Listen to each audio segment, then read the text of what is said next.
Assalamualaikum warahmatullahi wabarakatuh. Perkenalkan kami dari kelompok 3 ingin menjelaskan tentang manajemen berdasarkan aktivitas dengan saya Pak Daru Pranji Putra dan teman-teman saya ada Zara Desi Rahma dan Mariana Nori Makdar.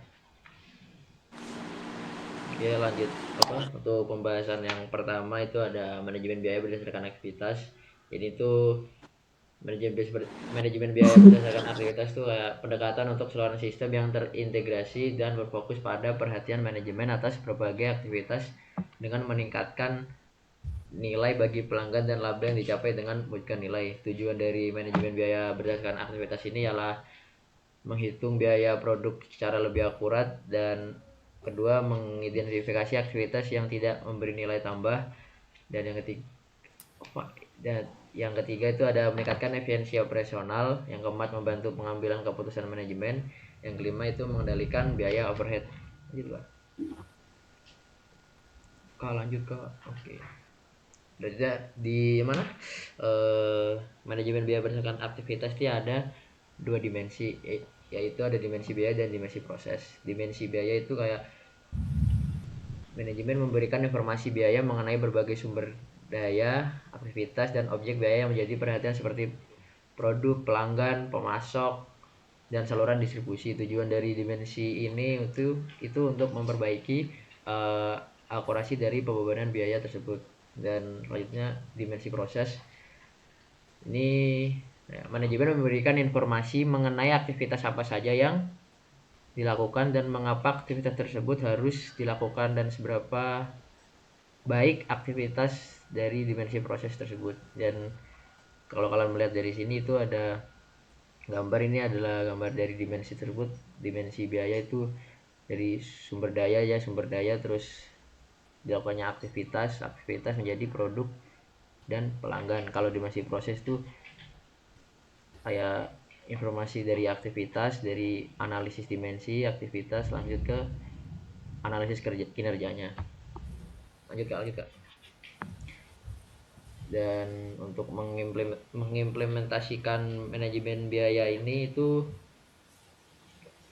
pendekatan manajemen yang menggunakan informasi dari activity costing atau ABC, itu untuk meningkatkan efisiensi operasional dan mengendalikan biaya. Fokus utama dari ABM ini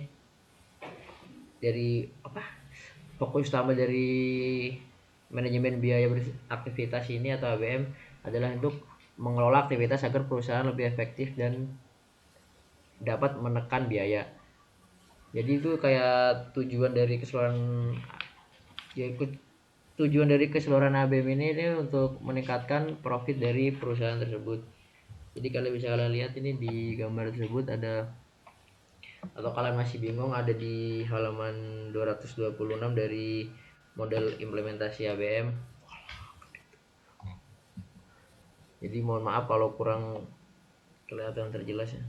Jadi itu ada model ABM, terus ada perencanaan setelah model itu sudah ditentukan itu ada perencanaan sistem, dan lanjut ke identifikasi dan definisi klasifikasi aktivitas. Ya, dari gambar ini juga kelihatan itu ada 10 langkah yang menentukan implementasi dari ABM tersebut, yaitu 4 langkah yang berkaitan dengan ABC atau activity based costing, terus 4 langkah lagi itu berkaitan dengan PVA. 4 langkah ini di sini PVA yang sebelah kiri gambar teman-teman, dan 2 langkah umum yaitu yang tengah ini, mengurangi biaya dan memperbaiki keputusan. Lanjut ke perencanaan sistem ya. Jadi perencanaan sistem ini kayak memberikan justifikasi untuk implementasi ABM dan menjawab berbagai masalah-masalah dari ABM atau manajemen biaya aktivitas ini, yaitu ada sasaran dan tujuan sistem ABM, yang kedua ada posisi persaingan perusahaan saat ini dan yang mau dicapai, dan proses bisnis dan bauran produk perusahaan. Terus ada jadwal tanggung jawab yang dibebankan dan sumber daya yang dibutuhkan untuk implementasi dari implementasi ABM ini, dan kemampuan perusahaan untuk mengimplementasikan, mempelajari dan menggunakan informasi baru. Dan ada yang terakhir mas untuk dan akuntansi biaya manajemen biaya berdasarkan aktivitas dan akuntansi pertanggungjawaban. Jadi itu kayak alat fundamental untuk pengendalian manajemen dan ditentukan melalui 4 elemen penting, yaitu pemberian tanggung jawab, pembuatan ukuran kinerja atau benchmarking, pengevaluasian kerja, dan pemberian penghargaan. Akuntansi pertanggungjawaban bertujuan itu untuk mempengaruhi perilaku dalam cara tertentu sehingga seorang atau kegiatan perusahaan akan disesuaikan untuk mencapai tujuan bersama. Ya, dilihat di gambarnya itu adalah 4 elemen pentingnya, yaitu tanggung jawab dibebankan, ukuran kerja dibuat, kerja diukur.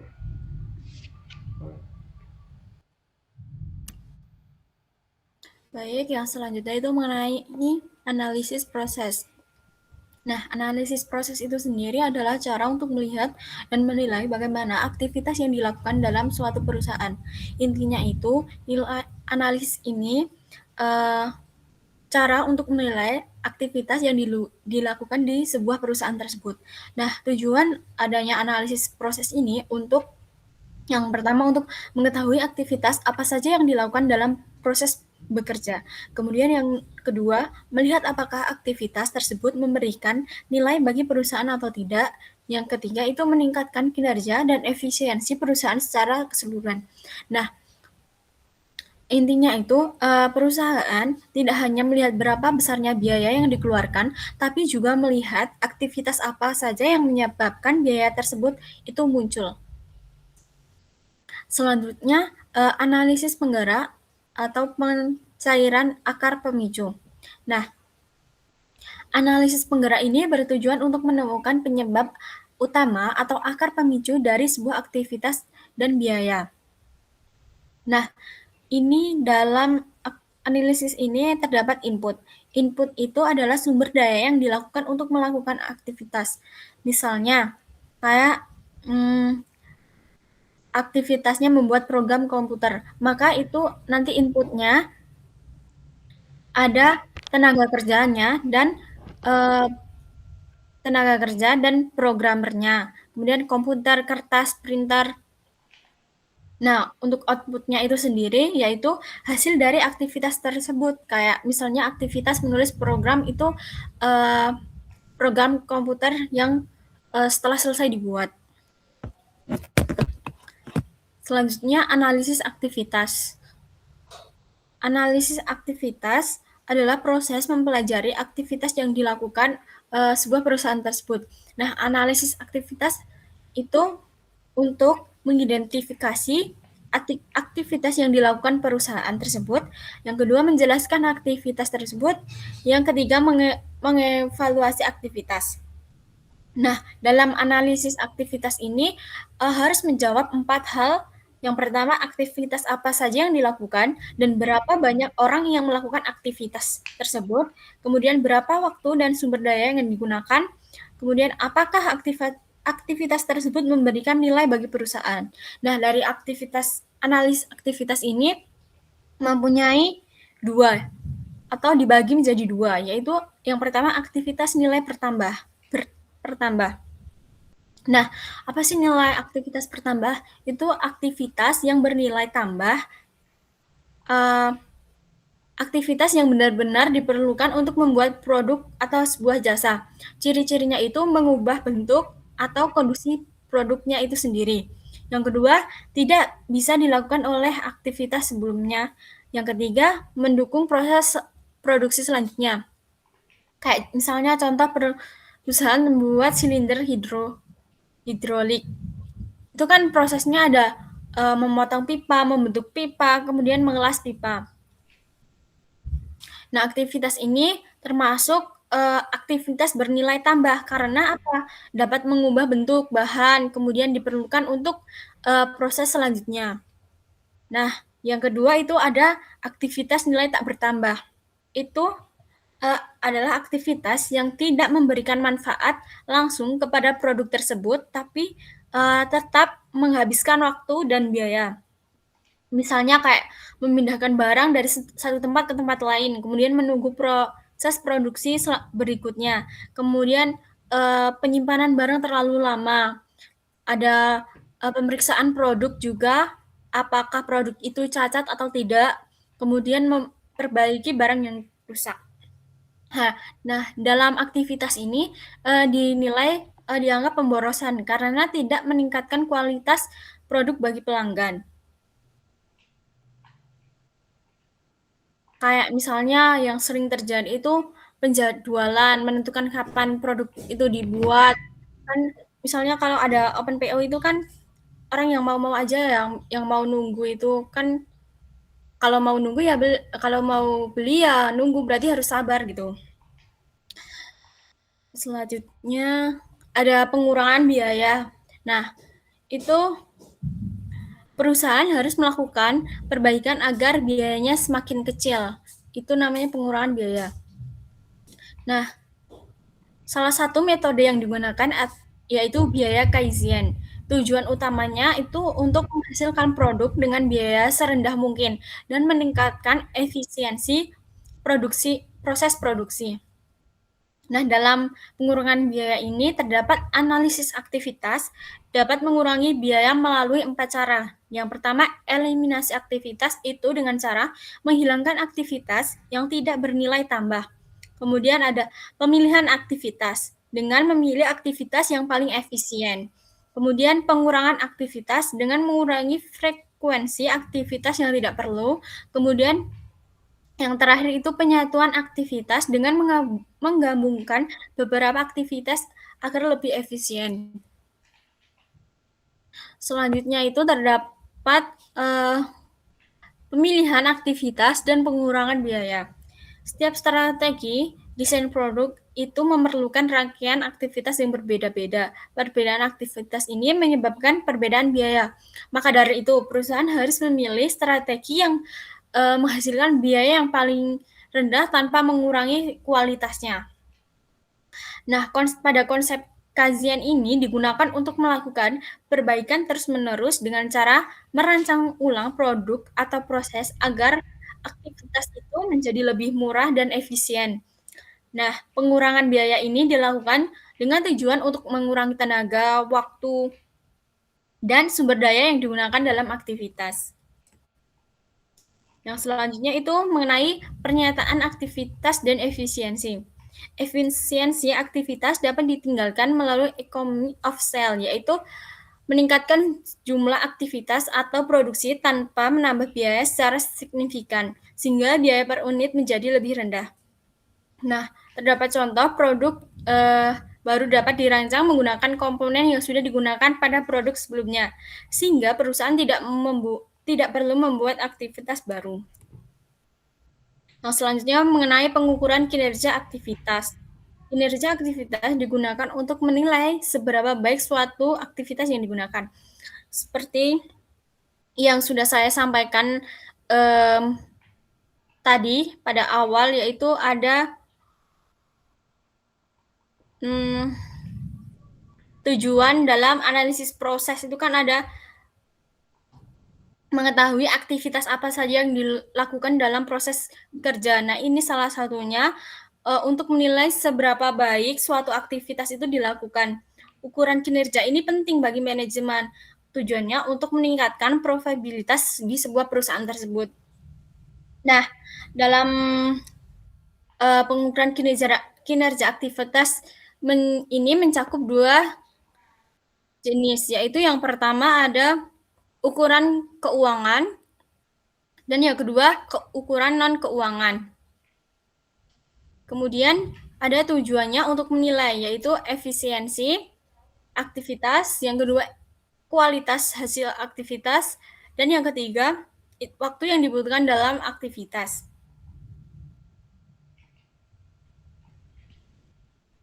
Untuk pengertian dari ukuran keuangan itu sendiri, yaitu Sebentar.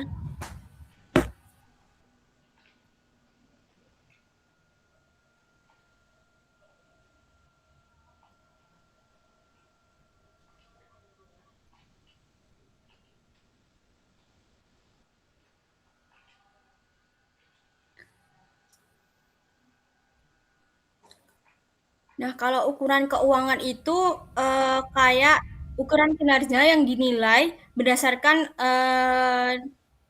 uang atau biaya. Ukuran ini melakukan beberapa besar biaya yang dikeluarkan atau penghematan dalam suatu aktivitas. Nah, ini misalnya kayak contoh biaya produksi, kemudian biaya aktivitasnya, laba atau keuntungan, dan ada biaya per unitnya. Nah, kemudian ada ukuran keuangan itu ukuran kinerja yang tidak dinilai dengan uang, tapi dengan indikator lain yang menunjukkan kualitas efektivitas suatu aktivitas tersebut. Kayak misalnya waktu penyelesaian pekerjaan, kemudian ada jumlah produk cacat, tingkat kualitas produk itu.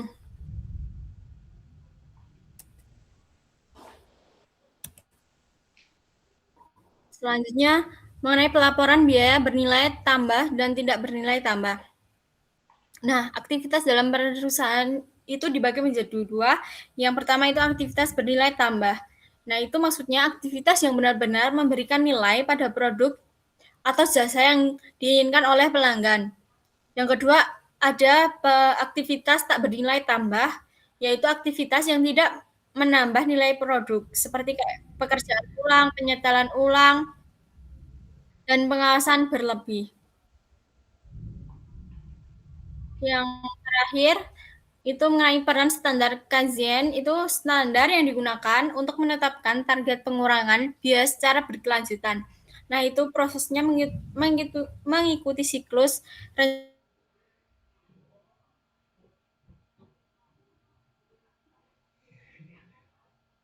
terus-menerus untuk meningkatkan efisiensi sebuah perusahaan.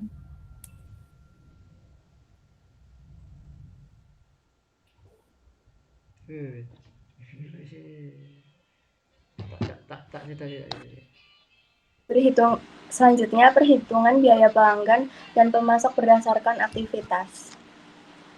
Nah, di sini disebutkan kalau activity based costing atau ABC adalah metode yang menghitung biaya berdasarkan aktivitas yang mengonsumsi sumber daya. Nah, jadi maksudnya itu biaya itu enggak langsung dihitung begitu saja, tapi kita lihat dulu aktivitas apa aja sih yang menyebabkan biaya tersebut muncul.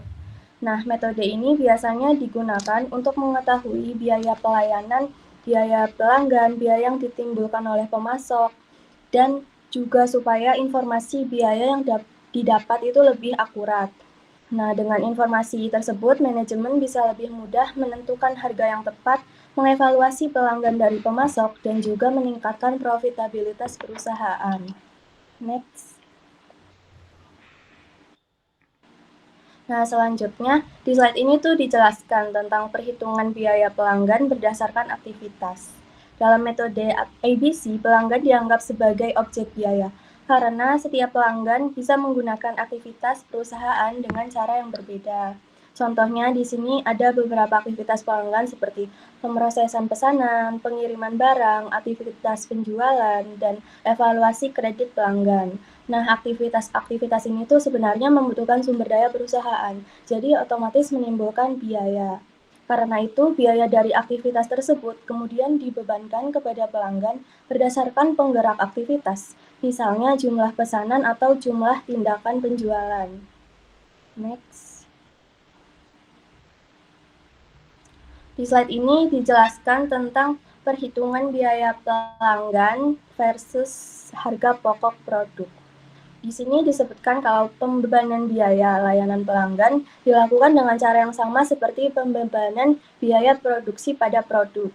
Artinya kita melihat dulu aktivitas yang dipicu oleh pelanggan seperti memasukkan pesanan, mengambil pesanan, pengiriman, tindakan penjualan, dan evaluasi kredit pelanggan. Kemudian di contoh ini itu digunakan tarif aktivitas. Misalnya tarif pemenuhan pesanan itu sebesar 2.000 per pesanan. Itu didapat dari mana? Itu didapat dari 404.000 dibagi 202 pesanan. Itu ada yang bagian biaya pemenuhan pesanan yang dialokasikan itu 202.000. Jadi 404.000 dibagi 202 pesanan. Nah, hasilnya $2.000 per pesanan. Lalu tarif tindakan penjualan sebesar $1.000 per tindakan itu didapat dari $220.000 dibagi 220 tindakan penjualan. Nah, dari hasil perhitungan ini terlihat bahwa biaya pelayanan pelanggan kecil itu bisa aja lebih besar dibanding pelanggan besar, karena pelanggan kecil itu biasanya melakukan pesanan lebih sering sehingga aktivitas yang terjadi juga lebih banyak. Next. Perhitungan biaya pemasok berdasarkan aktivitas ini, ABC juga membantu manajer mengidentifikasi biaya yang sebenarnya dari pemasok. Jadi biaya pemasok itu nggak hanya berasal dari harga pembelian komponen, tetapi juga dari aktivitas lain yang terjadi karena pemasok tersebut. Contohnya kayak memeriksa komponen yang baru datang, pengerjaan ulang produk karena komponen cacat, percepatan pengiriman karena keterlambatan, dan perbaikan produk dalam masa garansi. Karena itu, pemasok sebaiknya dievaluasi berdasarkan biaya total yang ditimbulkan, bukan hanya harga pembeliannya aja. Next. Nah, ini ditampilkan aktivitas yang disebabkan oleh pemasok, misalnya perbaikan produk dan pengiriman produk. Nah, selain itu juga ada data dari masing-masing pemasok seperti harga pembelian unit, jumlah unit yang dibeli, jumlah unit yang gagal, dan jumlah keterlambatan pengiriman. Nah, data-data ini tuh nantinya digunakan untuk menghitung tarif aktivitas yang berkaitan dengan pemasok. Nah, next. Ini ada contohnya perhitungan biaya pemasok untuk perbaikan produk. Itu total biayanya adalah $800.000 dan total komponen yang gagal ada 2.000. Sehingga tarif perbaikannya adalah $400 per komponen yang gagal. Sedangkan untuk percepatan pengiriman itu total biayanya $200.000 dan jumlah keterlambatan pengirimannya ada 100, sehingga tarifnya $2.000 per keterlambatan pengiriman. Dari hasil analisis ini tuh dapat dilihat ya kalau pemasok yang menawarkan harga lebih rendah itu belum tentu memiliki biaya total yang lebih rendah, karena bisa aja pemasok tersebut itu menyebabkan lebih banyak aktivitas tambahan yang akhirnya menambah biaya bagi perusahaan. Next. Sudah cukup. Terima Baik, kasih. ya presentasi dari kelompok kami. Terima kasih. Wassalamualaikum warahmatullahi wabarakatuh. Waalaikumsalam warahmatullahi wabarakatuh. Jir.